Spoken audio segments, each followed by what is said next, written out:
On the subject of interest rates, one central bank today, that is New Zealand's Reserve Bank, had a chance to move its rates. It's been one of the most aggressive in the Western world with a cash rate now of 5.5%. And New Zealand correspondent Jack Nyhoff is with me. Jack, what did they do today? The Reserve Bank of New Zealand decided not to increase interest rates for the third consecutive time.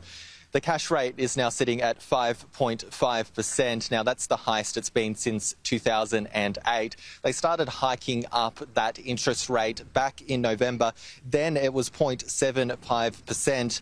The Reserve Bank says GDP growth in the June quarter was stronger than anticipated, and inflation is finally starting to stabilise here as well. Inflation is currently sitting at 6%. Now, that's down from 7.2% last month, and core inflation is also starting to decrease. In July, it was sitting at 7.1%, and compare that with at the start of the year where it was sitting at 7.4%. New Zealand's Prime Minister, speaking to the media from COVID, said that the economic forecast that he's received is that inflation should return to normal by around this time next year.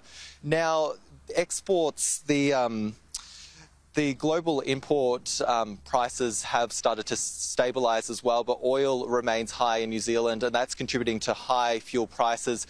Housing is also expensive. Now, house prices are starting to cool, but mortgages are continuing to rise and rents are expensive here. That's contributing to a cost of living crisis for Kiwis. That's compounded with high food prices, which have also contributed to inflation. Just to give you a sense of it, since the start of the year, fresh vegetable prices have risen 20%. And now Kiwis are going to the polls next week, actually Saturday, October 14, to vote in their next government. So both major political parties campaigning on cost of living. Labor, which is the current government, is hoping to increase welfare, but the opposition, the Nationals, is looking at increasing tax cuts. An independent analysis from Goldman Sachs suggests that that could impact inflation and drive that up slightly as well. Yeah. So the Reserve Bank and the political parties here really trying to juggle that cost of living as well as keeping inflation down and making sure it doesn't run away from them.